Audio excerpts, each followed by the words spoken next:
Pourquoi l'art du détachement est une clé au bien-être? Dans cette vidéo, je te donne 2 raisons et une solution pour être dans le détachement. Bonjour, je suis Christelle, je suis atteinte de troubles bipolaires de type 1. Psychopraticienne et coach professionnel, je te donne des pistes pour vivre en sérénité avec ta bipolarité. Donc, pourquoi l'art du détachement est une des clés de la sérénité? Première raison, l'emprise de l'attachement à tes croyances te bloque. Oui, car nous avons tendance à donner trop d'importance à nos pensées qui sont très souvent des croyances ancrées comme des visions figées.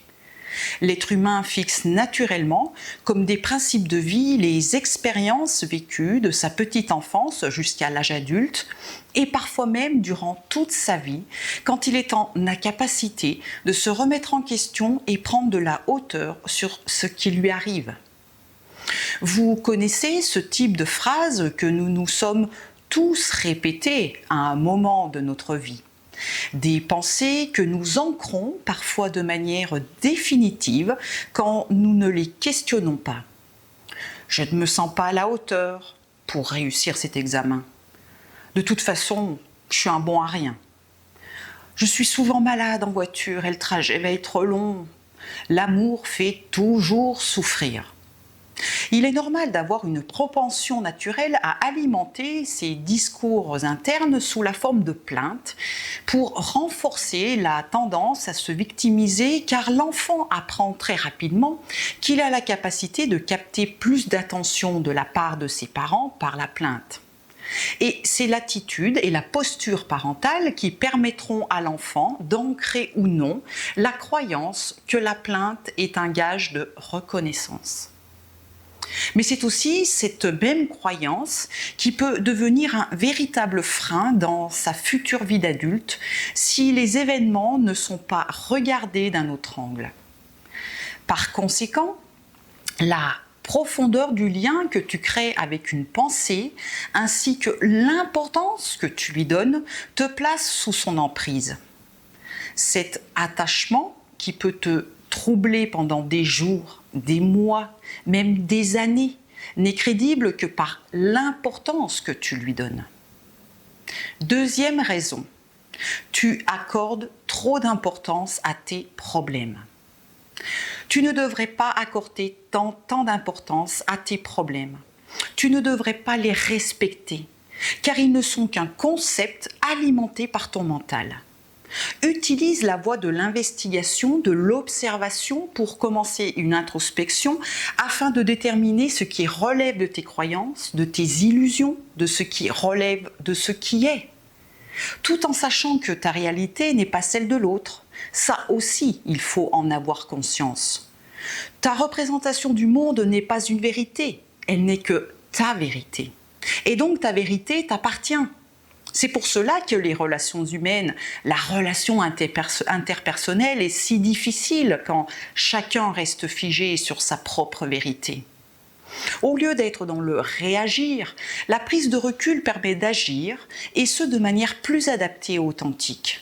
Ce n'est pas de nier une problématique, car nous vivons tous des choses difficiles, mais c'est justement prendre de la hauteur sur la situation, s'en extraire et se dire « Ok, qu'est-ce que je fais de cette situation maintenant pour continuer mon chemin ?»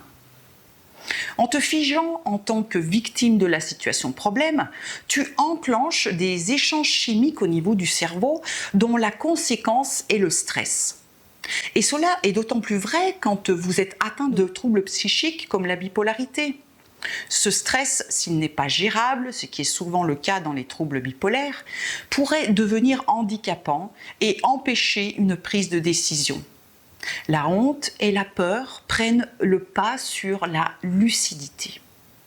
Et par conséquent, les pièges de ce comportement sont la fuite, la démission, l'isolement, la dépendance et l'attentisme, des comportements très connus des bipotes.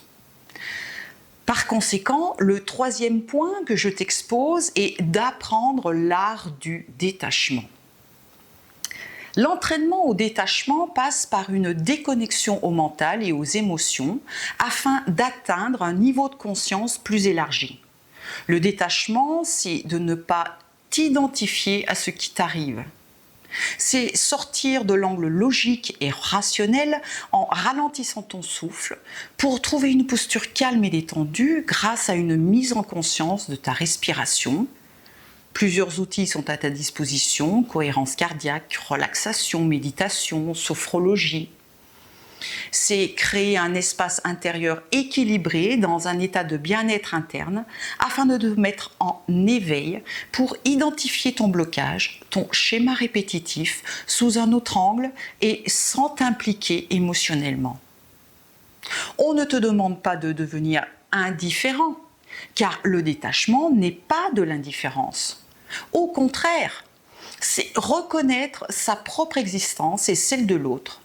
C'est être dans l'acceptation de ce qui est. Tu verras que les choses te traversent sans réveiller chez toi des blessures anciennes. Tu deviens spectateur de la situation, vue comme un problème, pour la regarder de manière lucide et claire. Certaines situations vécues négativement disparaîtront car elles seront au final identifiées comme le fruit de ton imagination, surévaluées, ou très anciennes, ancrées en mode rumination. Cela consiste à réduire l'écart entre les automatismes inconscients, ce qu'on appelle le pilotage automatique, situé au niveau de l'émotionnel, et le mode conscient intentionnel, situé au niveau de l'action.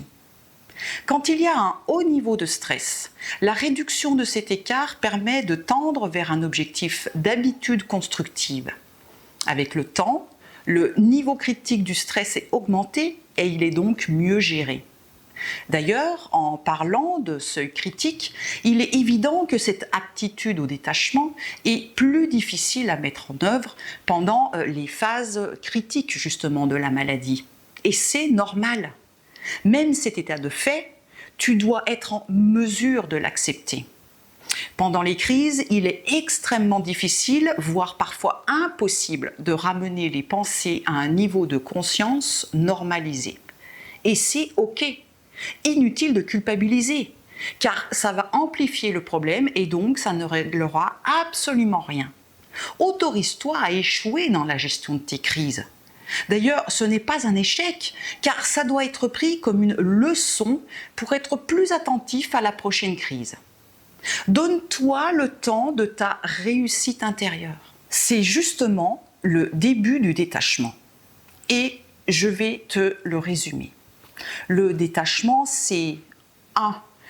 Accepter que tu ne peux pas tout contrôler. 2. Accepter que la vie est mouvement, changement et incertitude. 3. Accepter tes limites, tes émotions, tes pensées pour les accueillir pleinement. C'est donc accepter la manière dont tu traverses la vie avec ses moments positifs mais aussi négatifs. C'est accueillir la vie de manière globale. Grâce au détachement, tu sors de l'attente et donc d'une certaine souffrance émotionnelle ou affective. Tu as ce potentiel de t'ancrer dans ta liberté d'être en t'autorisant de prendre de la distance avec l'attachement à tes croyances, tes jugements, pour re-questionner ce que tu veux devenir. Car le vrai problème, en fait, est l'attachement qui crée de la dépendance à tes idées, à tes pensées, à tes émotions, et qui, par conséquent, implique de se détacher. Sans attachement, pas besoin de détachement. C'est QFD. Laisse-toi le temps d'être traversé par ce qui arrive ici et maintenant, sans que cela ne t'atteigne négativement, mais au contraire avec gratitude. Christophe André donne une piste à explorer et je trouve que cela résume très bien ce que j'énonçais précédemment. Il dit « Ce n'est pas fuir la réalité, c'est rester là, en renonçant à contrôler, en renonçant à trouver une solution dans l'immédiateté. C'est faire confiance à ce qui va arriver, sans naïveté, mais avec curiosité, sans cesser d'être attentif. » Car une autre clé pour la personne bipolaire est de rester en vigilance de soi, afin d'atteindre un niveau optimal de gestion de son trouble. Voilà les bipotes, j'en ai fini pour cette vidéo qui j'espère vous a parlé. Montrez-moi votre contribution avec un pouce bleu. N'hésitez pas à vous abonner, à commenter pour faire vivre cette chaîne. Je vous remercie. Je vous souhaite de trouver ou retrouver votre bien-être. Je vous dis à très très vite. Salut, salut!